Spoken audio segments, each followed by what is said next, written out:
Bureau report. उत्तरी कश्मीर कुपवाड़ा स्वतंत्र उम्मीदवार मीर शफीका ने ट्राघम निर्वाचन क्षेत्र के जुमागुंज क्षेत्र में डोर टू डोर अभियान शुरू किया। आगामी चुनावों के मद्देनजर ट्राघम निर्वाचन क्षेत्र से चुनाव लड़ रहे एक स्वतंत्र उम्मीदवार मीर शफीका ने जुमागुंड क्षेत्र में अपना डोर टू डोर अभियान शुरू किया है। शफीका ने स्थानीय लोगों से बातचीत की, उनकी चिंताओं को सुना और निर्वाचन क्षेत्र के विकास के लिए अपने दृष्टिकोण को रेखांकित किया।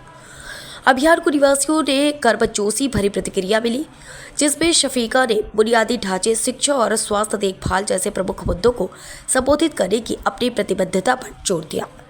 उन्होंने शासन में पारदर्शिता और जनता प्रथम दृष्टिकोण को वादा करते हुए मतदाताओं से उनकी स्वतंत्र दावेदारी का समर्थन करने का आग्रह किया।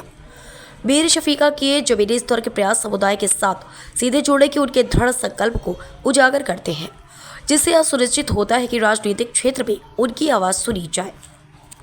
अस्सलाम वालेकुम नाज़रीन, जैसा कि आपको पता है कि आज इलेक्शन चल रहा है, इसी सिलसिले में आज मीर शफीका जी जो कि जुमगढ़ में हैं, चलिए मीर शफीका जी से बात करते हैं। अस्सलाम वालेकुम शफीका जी, आप क्या बोलना चाहते हो जुमगढ़ के लोगों से यहाँ की हालात देख के? मैं आज पहली बार यहाँ पे आई हूँ, तो मैं इनका शुक्रिया अदा करती हूँ। यूथ नौजवान यहाँ पे इन्होंने ताउन किया, मेरी बात सुनी, तो मैं आगे इनकी बात पहुँचाना चाहती हूँ गवर्नमेंट तक कि जितनी भी पार्टी यहाँ पे आती है वोट लेती है और वोट बटोरने की कोशिश करती है और गुमराह करती है आवाम को, और कसम देते हैं कुरान पाक पढ़ने के लिए आया, कुरान पाक कसम के लिए नहीं आया है। तो हमारे ऐसे लीडर हैं, इनको खुद पे यकीन नहीं रहा, अल्लाह पे यकीन तो इनको है ही नहीं, खुद पे भी इनको नहीं है कि उन्होंने काम लोगों के नहीं किए, उन्होंने लोगों को धोखा दिया है, लोगों को गुमराह किया, अभी भी गुमराह कर रहे हैं। तो यहाँ की रोड की हालात जब मैंने एंट्री की जहाँ जुमगढ़ की तरफ से, तो यहाँ की रोड कितनी ख़तरनाक रोड है कि मुझे नहीं लगता कि लोग कैसे रहते हैं यहाँ पे। तो मैं वादा करती हूँ पहले अपने अल्लाह से, उसके बाद मैं अपनी जुमगढ़ के यूथ से, आवाम से वादा करती हूँ कि इनको शिफ्ट करना पड़ेगा वहाँ कुपवाड़ा में। गवर्नमेंट के पास इतनी ज़मीन है, घास चिराई ज़मीन है जो एसटी वालों को भी इन्होंने दी, हर जगह बड़े बड़े अमीर लोग ज़मीन पकड़ के बैठे हैं। तो मैं गवर्नमेंट से एलजी साहब से और अमित शाह जी से, मोदी जी से रिक्वेस्ट करती हूँ कि जुमगढ़ के 700 घर जो है इनको शिफ्ट किया जाए कुपवाड़ा में। मैं इलेक्शन जीत कर इंशाल्लाह इनको दावत दूँगी, इनको कुपवाड़ा अपने ऑफिस में बुलाऊँगी और उसके बाद मैं इनको शिफ्ट करूँगी। पहले मेरा यही फोकस होगा कि मैं इनको शिफ्ट करूँ वहाँ को। चलिए शुक्रिया जी मैम। चलिए यहाँ के इनके आवाम से बात करते हैं, इनका क्या बोलना है। जी भाई, आपका नाम क्या है? जी मेरा नाम मुनीर हुसैन है। सबसे पहले आप यहाँ पर आए, मोस्ट वेलकम आपका।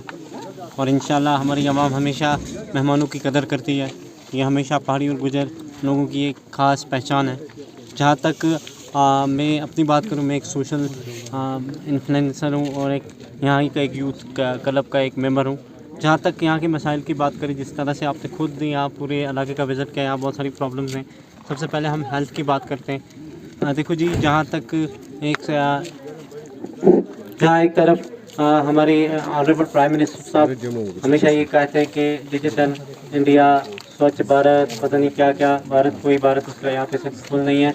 क्योंकि यहाँ अगर हेल्थ की बात करें, हम आज 15 साल पीछे चल रहे हैं। यहाँ पर एक NTPHC सेंटर जो उसकी रिक्वायरमेंट है, क्योंकि हम विंटर में क्या होता है, हम पेशेंट्स को चारपाई पे उठाकर यहाँ से बाहर लेते हैं। जब तक उसको कुपवाड़ा या किसी और जगह शिफ्ट किया जाता है, जब तक वो अपने उसकी हालत जो है वो नाजुक हो जाती है। इस पे मैं ये कहूँगा, हेल्थ की प्रॉब्लम जो है, हमें यहाँ NTPHC अपडेटेड हॉस्पिटल चाहिए, कम से कम 15 से 20 बेड वाला हॉस्पिटल यहाँ होना चाहिए। फिर अगली बात ज़रा हम एजुकेशन की करते हैं।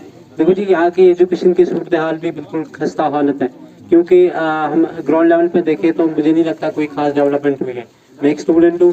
जहाँ तक एजुकेशन की बात करें, पहले हमारे पास इंफ्रास्ट्रक्चर ये है कि बिल्डिंगें, लोकल मकान पे स्कूल को शिफ्ट किया जाता है। हम ये चाहते हैं कि एक प्रॉपर बिल्डिंग हो स्टूडेंट्स के लिए, और स्टूडेंट्स को एक प्रॉपर इंफ्रास्ट्रक्चर मिलना चाहिए। और उसके साथ साथ अगर स्टाफ की बात करें, जहाँ हमारे पास 4 टीचर की रिक्वायरमेंट है, 2 ही काम करते हैं। हम ये चाहते हैं स्पेशलिस्ट टीचर होने यहाँ ज़रूरी है एजुकेशन डिपार्टमेंट में। इसके साथ साथ हमारे जो गरीब बच्चे हैं, बहुत सारे बच्चे KS IAS के लिए बाहर कोचिंग करते हैं। हम ये चाहते हैं उनको एकोमोडेशन मिलनी चाहिए गवर्नमेंट की तरफ से, या बाकी जो भी इंस्टीट्यूट इस पे काम कर रहे हैं उनकी तरफ से हमें जो है स्कॉलरशिप वगैरह प्रोवाइड की जानी चाहिए। अगली जो सबसे बड़ी कंसर्न है वो है इंटरनेट फैसिलिटीज़। काश डिजिटल हिंदुस्तान में या आज भी हम अंधेरे में। जहाँ तक इलेक्ट्रिसिटी की बात की जाए या ओवरऑल जो भी आज तक यहाँ पे काम करने आया लीडर्स आए, सब ने यहाँ पे उंगली दिखा के सब यहाँ से गए। हमने बड़े बड़े लोगों को जिताया है, चाहे वो किसी भी पॉलिटिकल पार्टी से हो।